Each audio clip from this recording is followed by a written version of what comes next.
अस्सलाम वालेकुम। मेरा नाम मोहम्मद यूनस है। मैं स्पेशल एजुकेशन डिपार्टमेंट में एज अ लेक्चरर सर्व कर रहा हूँ।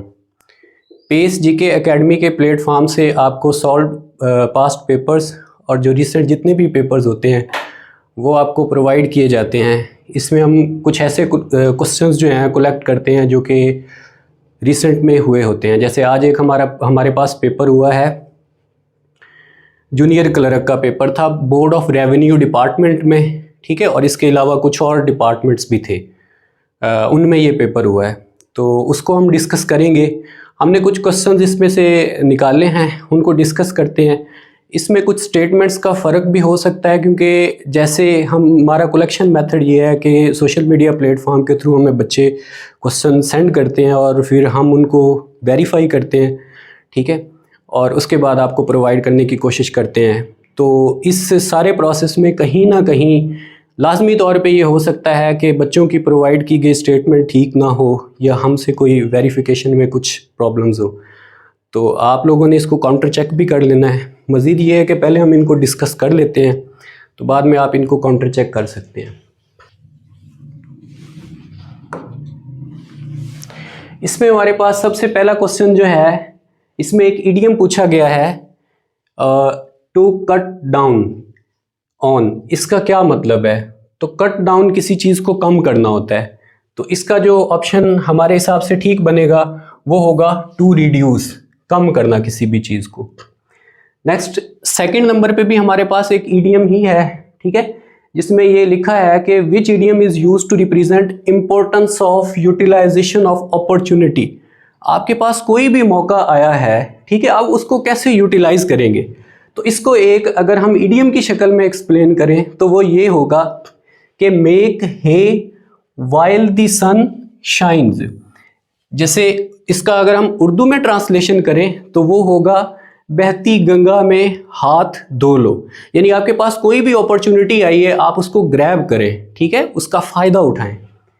अच्छा, तीसरे नंबर पे हमारे पास एक क्वेश्चन है जिसमें हमारे पास ये एक प्रेपोजिशन पूछी गई है जिसमें है कि many people were killed when a बस कोलाइडेड। कोलाइडेड के बाद हमेशा हम विद लगाते हैं, ठीक है, ये हमारे पास, आप इसको फिक्स्ड प्रेपोजिशन कंसीडर कर लें। तो कोलाइडेड के बाद हमेशा विद लगेगा।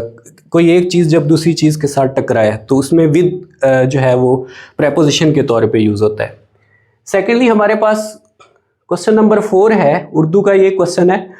उर्दू में जो हरूफ 2 दफ़ा ज़ोर देकर पढ़ा जाए उसके लिए अलामत इस्तेमाल होती है। कौन सी अलामत इस्तेमाल होती है जी? इसके लिए हमारे पास शद की अलामत इस्तेमाल होती है। जैसे शद की अलामत बेसिकली ये होती है, ऐसे उर्दू में हम ऐसे ऊपर किसी भी वर्ड के ऊपर ये इस तरह के 3 दंदाने जो हैं ये डाल देते हैं, तो ये एक शद की अलामत होती है। जैसे हमारे पास एक वर्ड है, अगर हम अस्सलामुअलैकुम लिखते हैं, ठीक है, तो उसके बाद अस्सलाम में सीन के ऊपर हम शद डालते हैं। इसका मतलब है सीन का वर्ड जो है, इसके ऊपर सीन के ऊपर हमने जोर दिया है, या ये है कि सीन का वर्ड यहाँ पे 2 दफ़ा पढ़ा जाएगा, अस्सलाम, ठीक है, सीन की 2 दफ़ा आवाज़ आएगी। नेक्स्ट हमारे पास क्वेश्चन नंबर 5 है।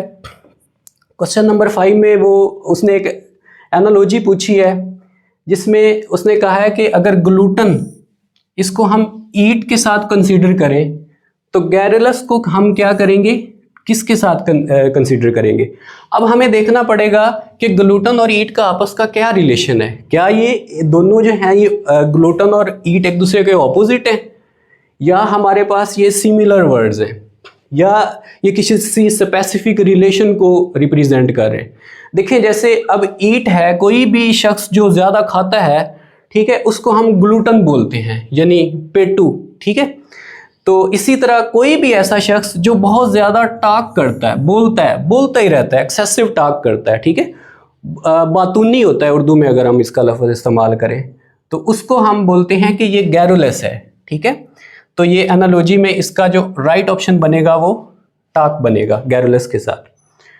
उसके बाद हमारे पास एक सिनोनिम पूछा गया था आर्डुअस का। वर्ड आर्डुअस का सिनोनिम पूछा गया था। आर्डुअस किसी भी सख्त चीज़ को बोलते हैं, ठीक है, सख्त, कोई भी मुश्किल चीज़ हो या सख्त चीज़ हो तो उसको हम आर्डुअस बोलते हैं। तो इसका जो राइट ऑप्शन बनेगा, डिफ़िकल्ट भी हो सकता है और हार्ड भी हो सकता है। अब हमें इसमें कंफर्म नहीं है कि हार्ड का ऑप्शन था या हमारे पास इसका डिफ़िकल्ट का ऑप्शन था, दोनों में से कोई एक हो सकता है। क्वेश्चन नंबर 7 की तरफ अगर हम जाएं तो इसमें एक वर्ड यूज़ हुआ है डूम्सडे वॉल्ट। डूम्सडे वैसे तो मेरे ख्याल में बरोज़े क़यामत को बोलते हैं, ठीक है। तो ये एक वाल्ट बनाया गया है जी, ठीक है, और ये क्या करता है, स्टोर करता है सीड्स क्रॉप्स। जो क्रॉप्स होती हैं ना, जो फसलें होती हैं, उनके जो बीज हैं ना, उनको काफ़ी लंबे अरसे तक, पूरी दुनिया में जितनी भी फसलें हैं, ये एक इदारा है, वो उनके जो क्रॉप्स हैं ना, उन क्रॉप्स के जो बीज हैं, ठीक है, सीड्स हैं, उनको कलेक्ट करता है। अच्छा, कलेक्ट करने के बाद जो है ना, उनकी प्रिजर्वेशन करता है कि ये लंबे अरसे, अगर मिसाल के तौर पे कोई फसल है, ठीक है, वो किसी वजह से अगर हर जगह से ही ख़त्म हो जाए, तो इन्होंने सीड उसके अलग से महफूज रखे हुए हैं, और इन्होंने क्या किया हुआ है जी, उसके लिए बड़ा टेम्परेचर कंट्रोल्ड और बड़ा स्पेसिफिक चीज़ बनाई हुई है, और ये उन्होंने बनाया हुआ है बेसिकली नॉर्वे के अंदर, ठीक है। नॉर्वे अगर हम देखें ना, नॉर्थ के ऊपर एक कंट्री है, ठीक है, यूरोप में, तो वहाँ पे इन्होंने ये बनाया हुआ है। तो ये डूम्सडे वॉल्ट, ये जो बेसिकली नॉर्वे में है, करता क्या है, जो क्रॉप्स होती हैं उनके सीड्स को प्रिजर्व करता है, महफूज करता है, ठीक है। नेक्स्ट हमारे पास क्वेश्चन नंबर 8 है, which sign is use to express strong feelings. जैसे हम मुख्तलिफ साइंस यूज़ करते हैं, ठीक है, इंग्लिश में, तो हमारे पास मार्क ऑफ एक्सक्लेमेशन जो है, इस तरह का ये एक निशान है, सॉरी, इस तरह का निशान है जो यूज़ किया जाता है स्ट्रॉन्ग फीलिंग्स या इमोशंस को रिप्रेजेंट करने के लिए। ये रिपीटेड क्वेश्चन है बेसिकली, ठीक है। अब हम नेक्स्ट इसके बाकी क्वेश्चंस की तरफ मूव करते हैं।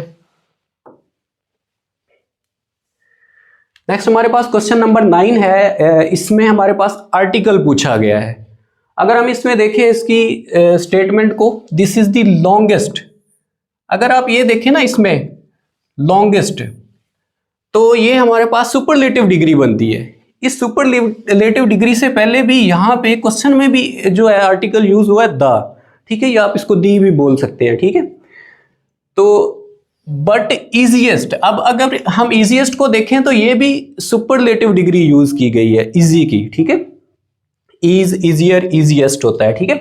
तो इसमें भी हमारे पास सुपरलेटिव डिग्री से पहले जो है वो द यूज होगा, ए एन में से कोई भी नहीं यूज होगा, द यूज होगा, यानी हम सुपरलेटिव डिग्री से पहले हमेशा जो है ना आर्टिकल द यूज करते हैं। नेक्स्ट हमारे पास क्वेश्चन नंबर 10 है, which gas is used in dentistry. ये दांतों से मुतालिक होती है, ठीक है, हमारे जो दांत होते हैं इससे मुतालिक होती है। डेंटिस्ट्री में जब वो उन्होंने कोई दाढ़ वगैरह निकालनी होती है या इस तरह का कोई सीन होता है, तो वो एनेस्थेटिक पर्पस के लिए एक गैस यूज़ करते हैं, यानी कि बेहोश करने के लिए एक गैस यूज़ करते हैं। उस गैस का नाम पूछा गया था जी, उस गैस का नाम है नाइट्रस ऑक्साइड, ठीक है। नाइट्रस ऑक्साइड का क्वेश्चन उन्होंने थोड़ा सा चेंज कर दिया, डीप कर दिया इसमें। मोस्टली जो पहले वो क्वेश्चन पूछ रहे होते थे उसमें वो ये पूछते थे कि जो नाइट्रस ऑक्साइड है इसका दूसरा नाम क्या है, तो इसका दूसरा नाम हमारे पास है laughing gas. Nitrous oxide N2O जो गैस है, इसको हम लाफिंग गैस भी बोलते हैं, ठीक है। क्वेश्चन नंबर 11 की तरफ हम मूव करेंगे। इसकी स्टेटमेंट अगर हम देखें तो इसमें यह है कि कलेक्शन ऑफ गैस, गैस कहीं पे जमा हो, डस्ट हो और कुछ अदर मटेरियल्स हो, कुछ अदर पार्टिकल्स हो। कहाँ पे हो जी? ब्लैक होल के इर्द गिर्द। किस वजह से हो? ब्लैक होल की ग्रेविटी की वजह से। जो हमारी स्पेस में ब्लैक होल्स बनते हैं उसमें ना, सपोज ये एक हमारे पास एक ब्लैक होल है, ठीक है, स्पेस में कहीं पे बन गया है।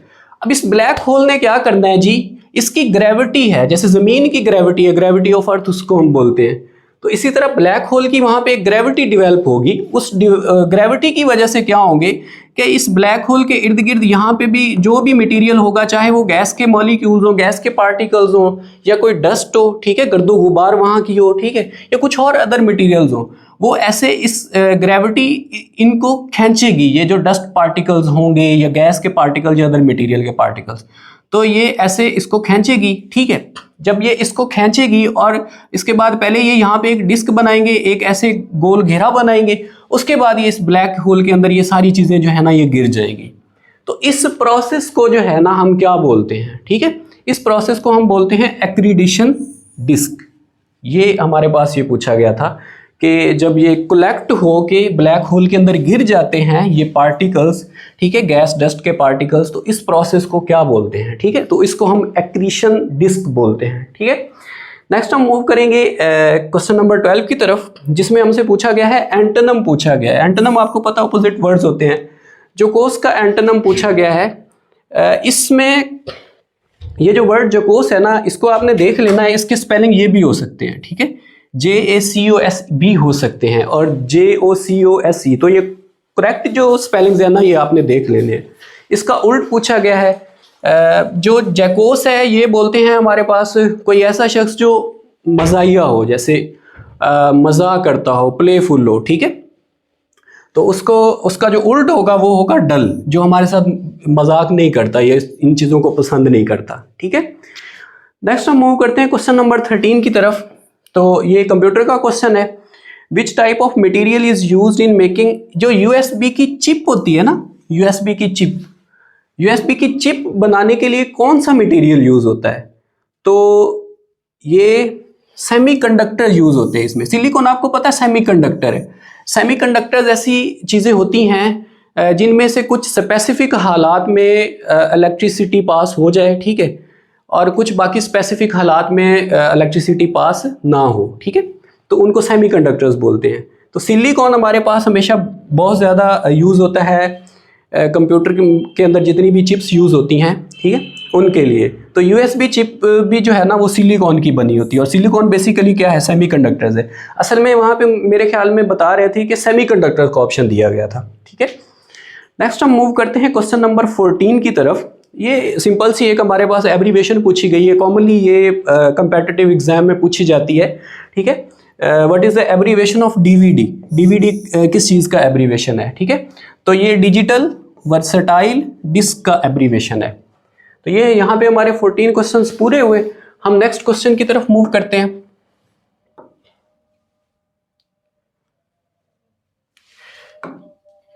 नेक्स्ट हमारे पास 15 क्वेश्चन भी एक एब्रीवेशन है। ये 3 एब्रीवेशन उसने बड़ी आसान और रिपीटेटिव जो है ना ये पूछी है, ठीक है।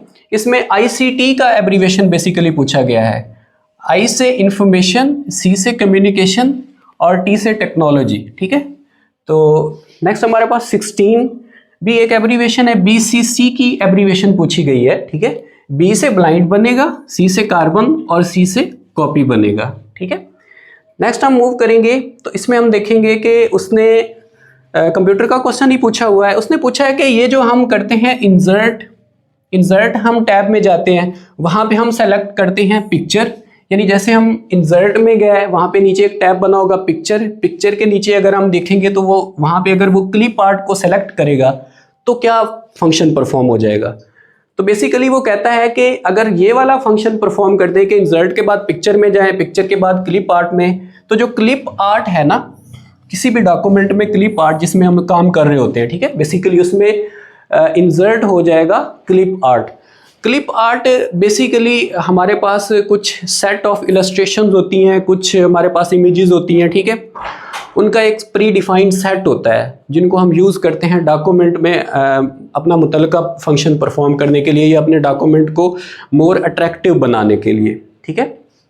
क्वेश्चन नंबर 19 को डिस्कस करेंगे हम। तो इसमें शॉर्टकट की पूछी गई है किसके लिए, करंट प्रेजेंटेशन, कोई भी प्रेजेंटेशन है उसमें आप काम कर रहे हैं और आपने उस प्रेजेंटेशन में एक नई स्लाइड ऐड करनी है, ठीक है, तो उसके लिए आप Ctrl+M जो है वो प्रेस करेंगे। यानी आपके पास एक स्लाइड ये है, सपोज एक स्लाइड ये है, एक स्लाइड ये है, इसके बाद एक स्लाइड यहाँ पे है, आप चाहते हैं कि इनके सेंटर में भी एक स्लाइड आप ऐड करें, तो आप क्या करेंगे, आप Ctrl+M जो है वो दबाएंगे, Ctrl+M। उसके लिए पहले आप इस पर क्लिक करेंगे, उसके बाद Ctrl+M दबाएंगे तो नई स्लाइड आ जाएगी आपके पास, ऐड हो जाएगी उसमें। नेक्स्ट 20 में एक बहुत ज़्यादा रिपीट होने वाला क्वेश्चन है कंपेटिटिव एग्जाम्स में कि विच शॉर्टकट की is used for hyperlink. Hyperlink अगर हमने ऐड करना है, जो आपको मोस्टली आप वेबसाइट्स पे देखते होंगे, स्क्रॉल कर रहे होते हैं या जब आप कोई चीज़ सर्च कर रहे होते हैं, तो आपको ब्लू कलर में कुछ क्वेश्चंस क्वेश्चंस कह रहा हूँ, ब्लू कलर में कुछ मटेरियल मिलता है। आप उसके ऊपर क्लिक करते हैं तो वो एक नया आपके पास लिंक जो है ना उसमें वो चला जाता है, एक नया आपके पास टैब ओपन हो जाता है या पेज ओपन हो जाता है। तो हाइपर लिंक के लिए हम Ctrl+K यूज़ करते हैं। आप ये याद रख लें, हाइपर लिंक में लास्ट पे K है तो Ctrl+K हम यूज़ करेंगे, ठीक है। इसके बाद हम नेक्स्ट मूव करते हैं नेक्स्ट क्वेश्चंस की तरफ।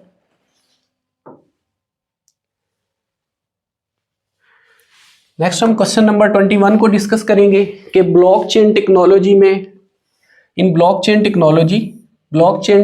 में हम डाटा को कैसे सिक्योर करते हैं। डाटा इज सिक्योर्ड थ्रू, किस प्रोसेस के जरिए हम डाटा को सिक्योर करते हैं। तो इसमें ना आपने दो वर्ड यूज़ कर सकते हैं। अब इसमें से पता नहीं एग्जैक्ट कौन सा ऑप्शन में दिया गया था, तो इसके लिए हैशिंग का वर्ड यूज़ होता है या क्रिप्टोग्राफिक लिंकिंग। हम कुछ लिंक करते हैं। देखें इसमें ना हैशिंग से मुराद हम यहाँ पे कुछ हैश ऐड करते हैं। हम इस तरह के कुछ छोटे छोटे बॉक्सेस ऐड करते हैं, ठीक है। इन बॉक्सेस को हम हैश बोलते हैं, ठीक है, हैश। जैसे सपोज ये बॉक्स है हमारे पास, नेक्स्ट हम यहाँ पे एक और बॉक्स बना देते हैं, ठीक है। इन दोनों को हम आपस में लिंक कर देते हैं, ठीक है। यहाँ पे हमारे पास फिर एक और आगे, ठीक है, और हम इनके सीरियल नंबर वगैरह लिखते हैं और हैश लगा के तो पार्ट्स में ना हम डिवाइड करते हैं डाटा को, ठीक है। पार्ट्स में डिवाइड करके डाटा को सिक्योर करते हैं ब्लॉकचेन टेक्नोलॉजी के अंदर। नेक्स्ट क्वेश्चन नंबर 22 है कि प्रिंट ऑप्शन।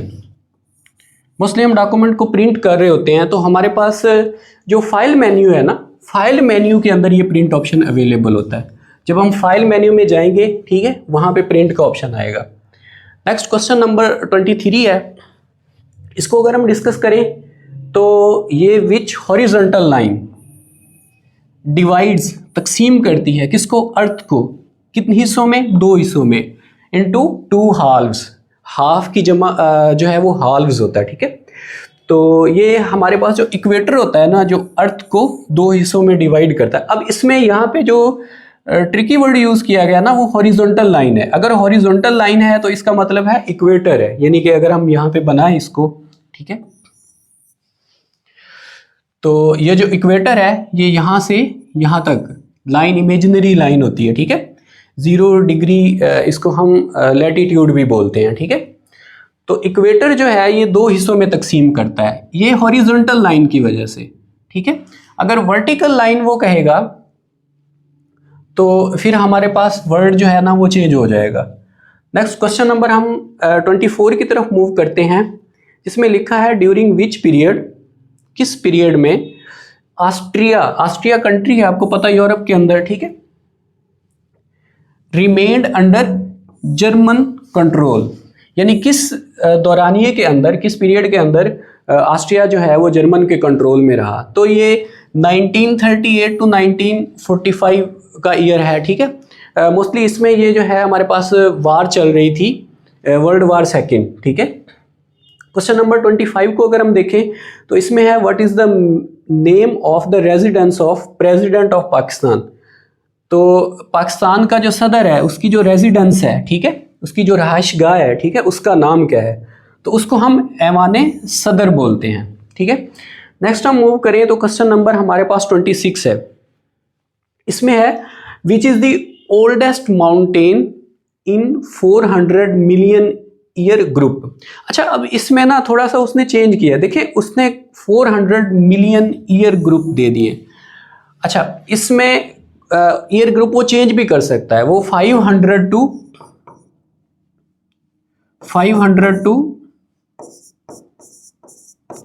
600 भी कर सकता है, ठीक है, वो 300 टू 400 भी कर सकता है, ठीक है।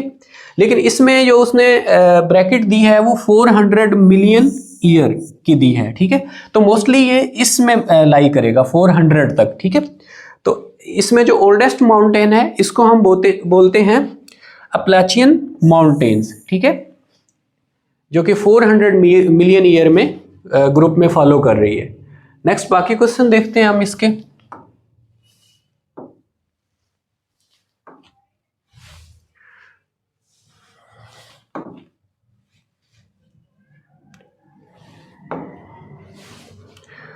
क्वेश्चन नंबर 27 है, इसमें है कि पोठोहार प्लेटू इज फेमस फॉर। अब जो पोठोहार प्लेटू है, वैसे तो इसमें ऑयल और गैस के रिजर्व्स भी हैं, लेकिन मोस्टली जो जिस वजह से ये फेमस है वो साल्ट डिपॉजिट्स की वजह से है। इसमें जो है पाकिस्तान की बल्कि दुनिया की सबसे बड़ी जो साल्ट माइन है, खेवड़ा साल्ट माइन, वो पाई जाती है। तो पोठोहार प्लेटू जो है ये साल्ट माइंस की वजह से, ये साल्ट डिपॉजिट्स की वजह से मशहूर है। उसमें ऑप्शन उसने दिया हुआ था साल्ट डिपॉजिट्स का, तो इसमें साल्ट डिपॉजिट का जो ऑप्शन है वो करेक्ट होगा। नेक्स्ट क्वेश्चन नंबर 28 है, हु रिसीव्ड निशाने हैदर। निशाने हैदर आपको पता है कि अब तक टोटल 11 निशाने हैदर हमने अपने जो सोल्जर्स हैं और इसके अलावा जो हमारे फ्रीडम फाइटर्स हैं, ठीक है, जो हमारी सरहदों की हिफाजत करते हैं, ठीक है, उनको दिए हुए हैं, ठीक है। और ये पाकिस्तान का सबसे बड़ा मिलिट्री अवार्ड है निशाने हैदर। तो 1965 की वार में हमने किसको दिया था? मेजर राजा अजीज़ भट्टी शहीद साहब को दिया था निशाने हैदर।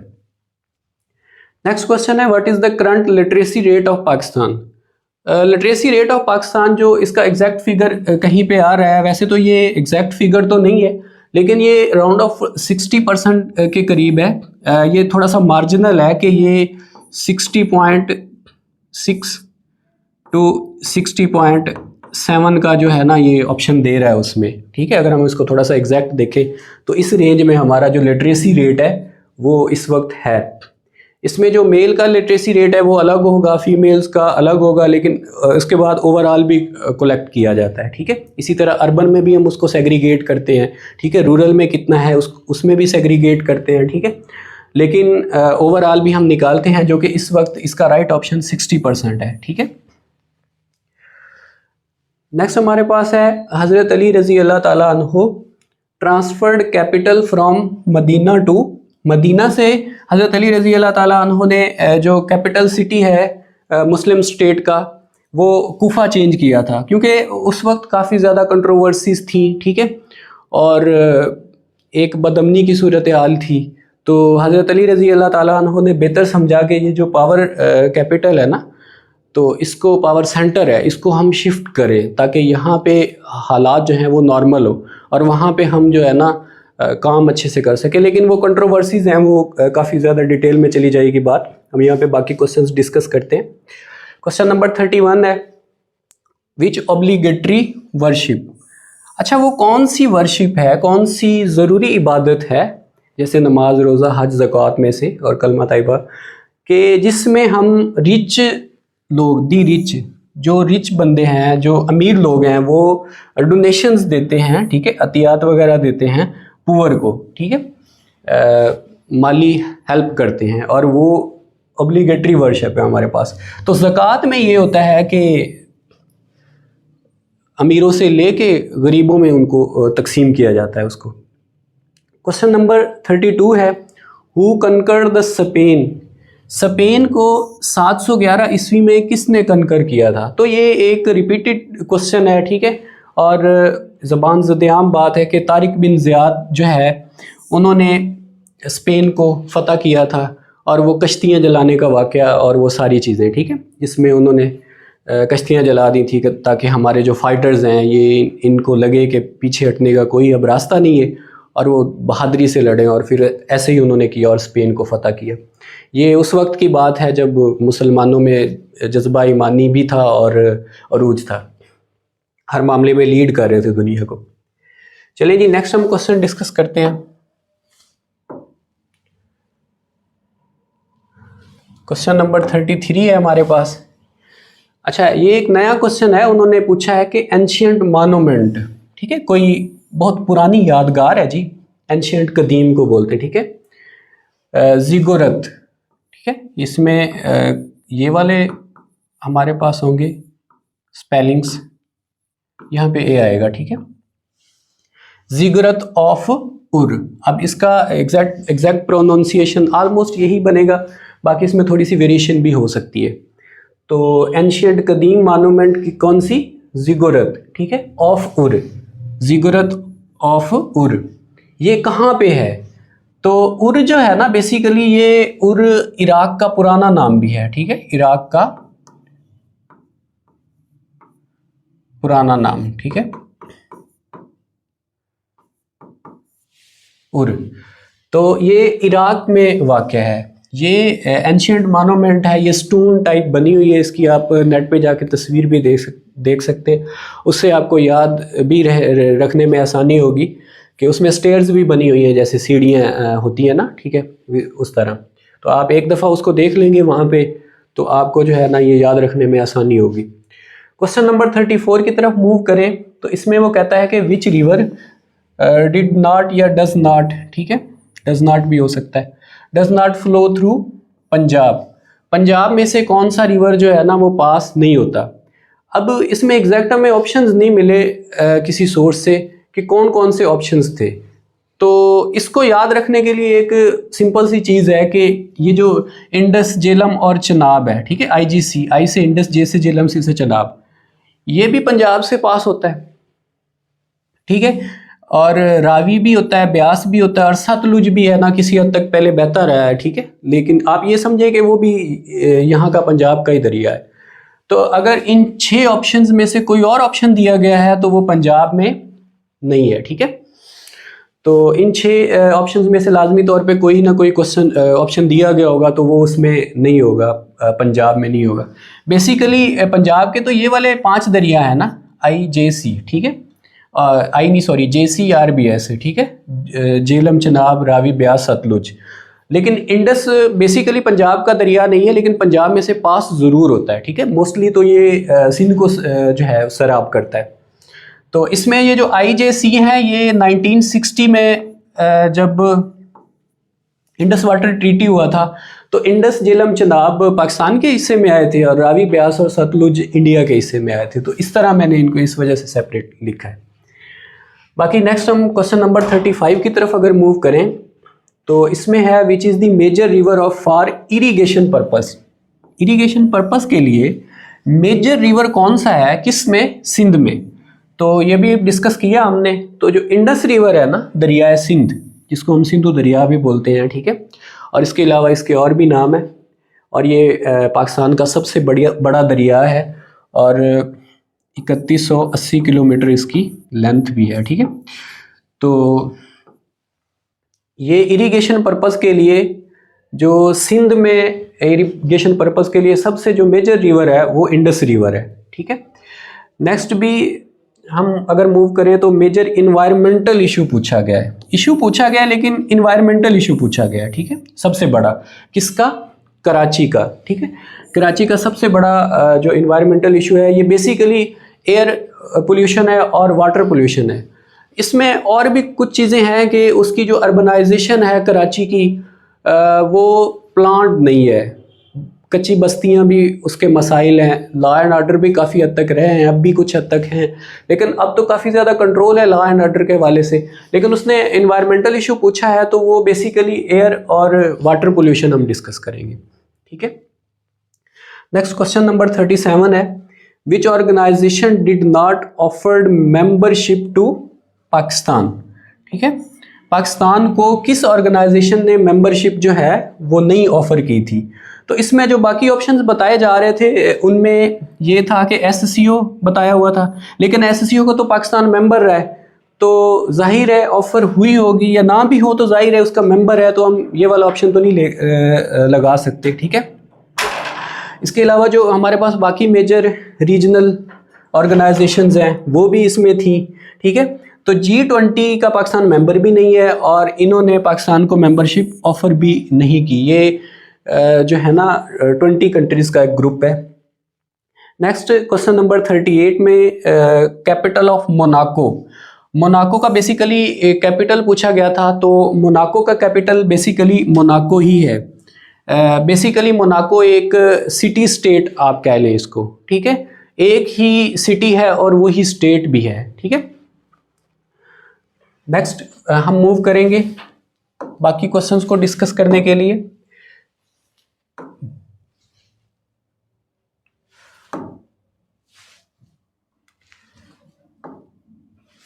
नेक्स्ट क्वेश्चन नंबर 39 है, which Pakistani scientist received Nobel prize.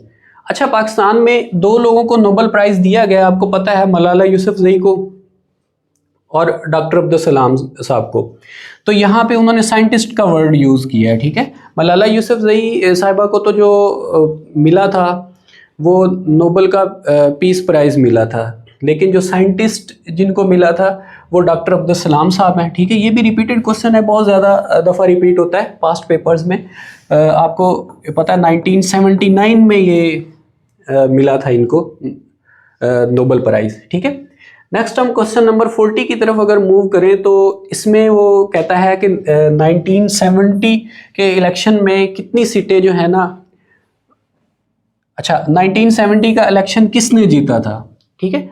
इसमें ना अवामी लीग ने ये 1970 का इलेक्शन जीता था, ठीक है। उसके बाद जाहिर है उसमें कंट्रोवर्सीज भी हुई और वो पूरा एक, आपको पता है याह्या खान साहब को इक़्तिदार सुपुर्द करना चाहिए था, लेकिन वो सारी कंट्रोवर्सीज के बाद 1971 में हमारा एक पार्ट हमसे अलग भी हो गया, बांग्लादेश, ठीक है, बांग्लादेश बना। तो उस वक्त अवामी लीग की जो टोटल सीट्स थी ना, अवामी लीग में सॉरी जो ईस्ट पाकिस्तान की जो टोटल सीट्स थी ना वो 169 थी। 169 पे जो है ना मुकाबला था और उनमें से 167 सीट्स अवामी लीग ने जीत ली थी, ठीक है। और मेजर सीट सारी आलमोस्ट तकरीबन सारी सीट उन्होंने जीतनी, दो के अलावा। तो इक़्तिदार इनके स्पुर्द होना चाहिए था, लेकिन वो कंट्रोवर्सीज जो डेवलप हुई। बहरहाल हम नेक्स्ट क्वेश्चन को डिस्कस करते हैं, ठीक है। इसमें है कि which layer separate crust and mental. Basically ये ज्योग्राफी जो लैंड की इंटरनल स्ट्रक्चर है ना उससे रिलेटेड एक क्वेश्चन है। क्रस्ट भी हमारे पास एक इंटरनल लेयर है, ठीक है, अर्थ की, ठीक है। तो क्रस्ट और मेंटल को कौन सी लेयर सेपरेट करती है? बेसिकली हमने तो क्वेश्चंस में ये सारी चीज़ें पढ़ी हुई है ना कि क्रस्ट होता है और मेंटल होता है, कोर होता है, ठीक है, और एक और लेयर होती है, ठीक है, 3 लेयर्स होती हैं। लेकिन अब उसने थोड़ा सा डीप जाके क्वेश्चन पूछा है, जाहिर है, तो उसमें अब उसने पूछा कि क्रस्ट और मेंटल को जो सेपरेट करती है ना लेयर, वो वाली बतानी है।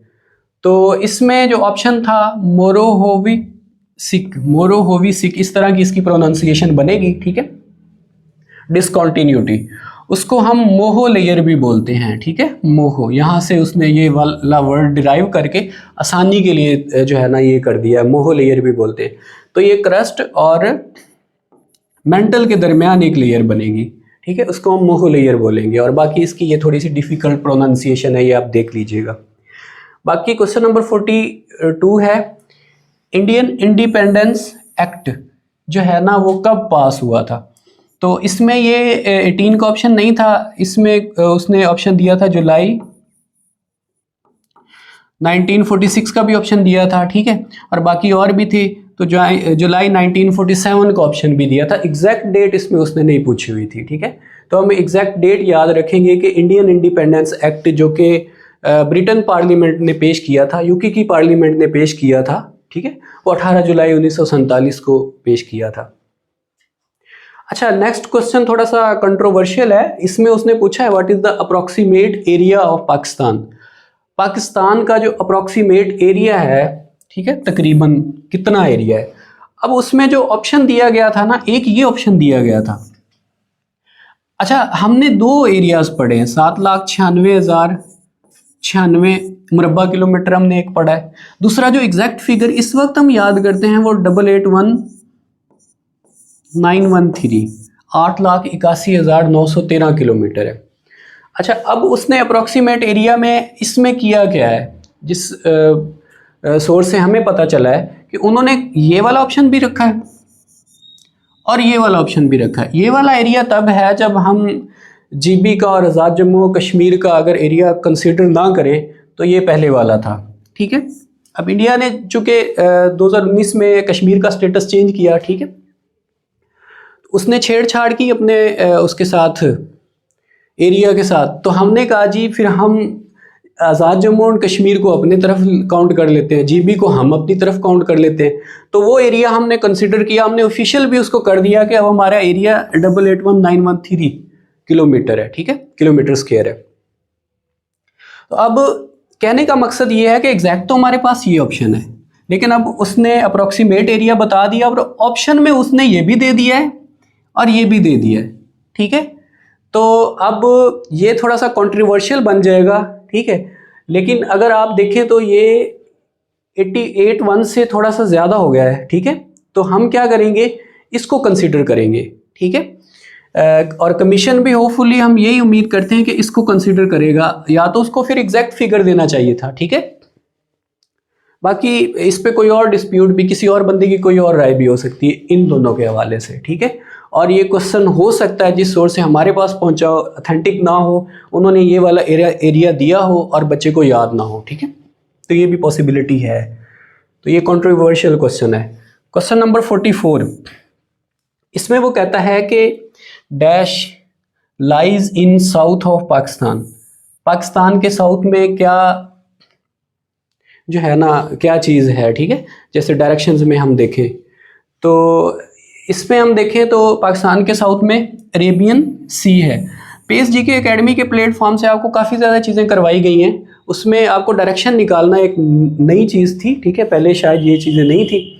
तो उसमें आपको बताया गया था कि कोई भी जो आपके पास डायरेक्शन है ना, उसमें अगर आप देखें, ठीक है, एक रफ सा एस्टीमेट है, तो उसमें ऊपर नॉर्थ होता है हमेशा, नीचे साउथ होता है, ठीक है। उसके बाद आप W लिख के जिस साइड पे W होता है V लिख के जिस साइड पे W होता है उस पे वेस्ट कर देते हो, और जिस साइड पे ये होता है वहाँ पे ईस्ट कर देते हो, ठीक है। तो ये यहाँ पे साउथ में बताया, पूछा गया था कि क्या है, तो ये आपको पता है यहाँ पे कराची है, ठीक है। अरेबियन सी जो है ना यहाँ पे हमारे पास है, ठीक है। अरेबियन सी का ऑप्शन नहीं होगा, ठीक है। अगर वो ओशंस में से पूछेगा तो फिर यहाँ पे हमारे पास इंडियन ओशन है, ठीक है। Next question number 45, which is the longest, सबसे बड़ा कोस्टल प्रोविंस, यानी कि वो कौन सा प्रोविंस है, ठीक है, जिसकी कोस्ट लाइन सबसे ज्यादा है, ठीक है। तो अगर हम इसमें से देखें तो जो कोस्ट लाइन है ना वो बलोचिस्तान की सबसे ज़्यादा है। ऐसे पाकिस्तान की जो टोटल कोस्ट लाइन है ना वो 1058 किलोमीटर है, ठीक है, 1058। जो इससे पुराना फिगर है वो 1046 का भी हमें मिलेगा, ठीक है, लेकिन अपडेटेड ये है। अब इसमें से तकरीबन आप ये कह लें कि 800 के करीब जो है ना, तकरीबन 800 के करीब वो बलोचिस्तान की कोस्टल लाइन है, ठीक है। बाकी 250 के करीब जो है ना वो सिंध की कोस्टल लाइन हमारे पास है, ठीक है। तो क्वेश्चन नंबर 46 है, जिसमें उसने पूछा है कि शाहजहां ने जो कैपिटल है, पहले जो हमारे पास मुगल डायनेस्टी है उसका कैपिटल आगरा होता था, उसके बाद चेंज किया शाहजहां ने आके, आगरा से ये कैपिटल शिफ्ट करके वो दिल्ली ले गया, ठीक है। ये ऑलमोस्ट 1638 का ईयर बनता है, ठीक है। 1638 में इन्होंने जो है ना कैपिटल शिफ्ट किया था, ए से आगरा से डी से दिल्ली तक, ठीक है, आगरा से दिल्ली में। नेक्स्ट क्वेश्चन नंबर 47 है, who was the first king of Delhi सल्तनत। दिल्ली सल्तनत का पहला जो बादशाह है वो कुतुबुद्दीन ऐबिक साहब थे, ठीक है। कुतुबुद्दीन ऐबिक साहब ने दिल्ली सल्तनत बनाई थी,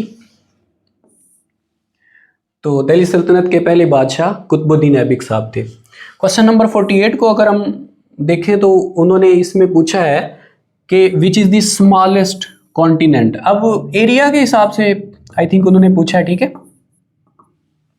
अगर पॉपुलेशन के हिसाब से पूछते तो फिर तो अंटार्कटिका आना था, कि वहाँ पे जो है ना पॉपुलेशन है ही नहीं, जस्ट साइंटिस्ट जाते हैं फॉर रिसर्च पर्पस, ठीक है। लेकिन यहाँ पे उन्होंने एरिया के हिसाब से पूछा है स्मॉलेस्ट कॉन्टिनेंट, तो वो ऑस्ट्रेलिया है, जो हमारे 7 कॉन्टिनेंट्स हैं उनमें से ऑस्ट्रेलिया की जो का जो एरिया है वो सबसे कम है, ठीक है। नेक्स्ट हमारे पास रॉकी माउंटेन्स के बारे में पूछा गया है, ज्योग्राफी, वर्ल्ड ज्योग्राफी का ये क्वेश्चन है। तो ये नॉर्थ अमेरिका में है, ठीक है। नॉर्थ अमेरिका में ये ऐसे है कि ये अगर सपोज यहाँ पे हम कंसीडर कर लें कि ये कनाडा है, ये USA है, ठीक है। नीचे हमारे पास यहाँ पे एक बड़ा फेमस कंट्री है, उसका नाम एग्जैक्ट यहाँ पे याद नहीं आ रहा, मैक्सिको है, सॉरी, ठीक है, मैक्सिको। यहाँ पे यूएसए है, ठीक है। यहाँ पे अगर हम इसको कनाडा कंसीडर कर लें, ठीक है, अगर कनाडा कंसीडर कर लें तो यहाँ पे भी एक छोटा सा पार्ट है हमारे पास इसका, यहाँ पे ये वाला बनेगा यूएसए का, कनाडा से बल्कि कनाडा के करीब बनेगा ये वाला। तो वो ये यहाँ से लेके यहाँ तक ऐसे फैली हुई है, ठीक है। आप ये कह लें कि अमेरिका का ये वाला हिस्सा, ठीक है, यहाँ पे एक स्टेट है जो उन्होंने अलास्का, जो कि उन्होंने रशिया से परचेज़ की थी, ठीक है, रशिया से परचेज़ की थी। यहाँ से वो रॉकी माउंटेन्स शुरू होते हैं, ठीक है, और ये फिर यहाँ से लेके यहाँ तक पूरे ये नॉर्थ अमेरिका में फैले हुए हैं, ठीक है। अलास्का से फिर कनाडा में कुछ हिस्सा और फिर यूएसए और एंड पे मैक्सिको पे जाके ये एंड हो जाते हैं, ठीक है। नेक्स्ट हमारे पास लास्ट क्वेश्चन है, इसमें उसने पूछा हुआ है विच फेमस कैस्टल, कैस्टल भी पढ़ते हैं, कैसल भी पढ़ सकते हैं, प्रोनाउंसिएशन में चेंज भी हो सकता है इसमें, ठीक है। यूके के अंदर जो है ना वो फेमस कैस्टल या किला जो है ना वो कौन सा है, तो विंडसर कैस्टल जो है ना, विंडसर कैस्टल ये यूके के अंदर फेमस कैस्टल है। अब इसमें ये देखें मोस्टली ये पहले पूछता था कि विंडसर कैस्टल, यानी उल्ट पूछता था, Windsor castle is in UK, ठीक है। अब उसने उसको ऐसे थोड़ा सा रिवर्ट कर दिया है, चेंज कर दिया है, ठीक है। तो ये हमारे पास क्वेश्चंस थे, 50 के करीब हमने क्वेश्चंस को कलेक्ट किया, ठीक है, और इन क्वेश्चंस को हमने डिस्कस किया। और बाकी इसमें आपको कुछ अगर मिस्टेक्स समझें आप अपने हिसाब से काउंटर चेक करने के बाद, तो वो आप हमें कमेंट सेक्शन में बता सकते हैं, ठीक है। आज के लिए इतना ही, अल्लाह हाफिज़।